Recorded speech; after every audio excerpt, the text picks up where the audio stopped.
జై వీరబ్రహ్మ జై గోవిందమాంబ జై. నేను మీ కృష్ణమాచార్య శ్రీ బ్రహ్మపదం. గవ ప్రశ్నని క్రోడీకరించుకుని గోచార వశాత్తు ఉన్న గ్రహగతులను సమన్వయం చేసుకుంటూ 2026వ సంవత్సరం ఏప్రిల్ మాసం సింహరాశి వారి యొక్క రాశిఫలం.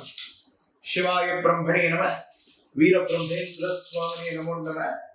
జై వీరబ్రహ్మ జై గోవిందమాంబ జై. సింహరాశి వారి యొక్క జీవన గమనంలో అనుకూలవంతమైనటువంటి పరిస్థితులు గోచరిస్తున్నాయి. వచ్చినటువంటి ఫలితం 7. ఇది కేతువుకు సంబంధించిన ఫలితం. ఒకవైపు తీక్షణమైనటువంటి అష్టమ శని ప్రభావం కలుగుతుంది.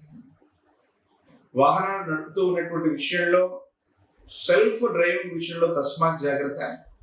ప్రయాణానికి సంబంధించినటువంటి విషయాల్లో ఏవైనా ఇబ్బందులు ఏర్పడే అవకాశం ఉంటుంది కాబట్టి ఈ విషయంలో తస్మాత్ జాగ్రత్తగా ఉండటం చెప్పదగినటువంటి సూచన.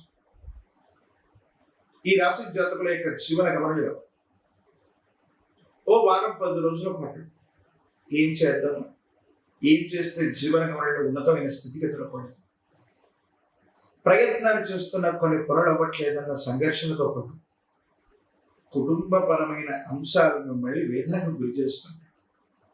భార్యాభర్తల పట్ల, కుటుంబ సభ్యుల పట్ల, సన్నిహితమైనటువంటి వ్యక్తులతో పురపక్షాలు వస్తూ ఉంటాయి.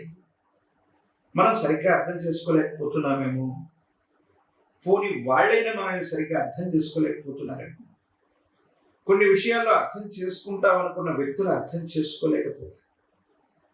అపార్థాల బారిన పడుతుంది. దీనికి కారణాలు అర్థం కాదు.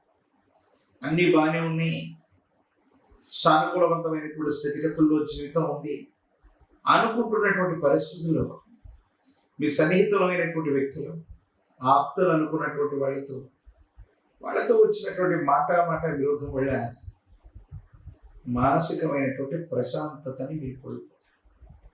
దీనికి కారణాలు అర్థం.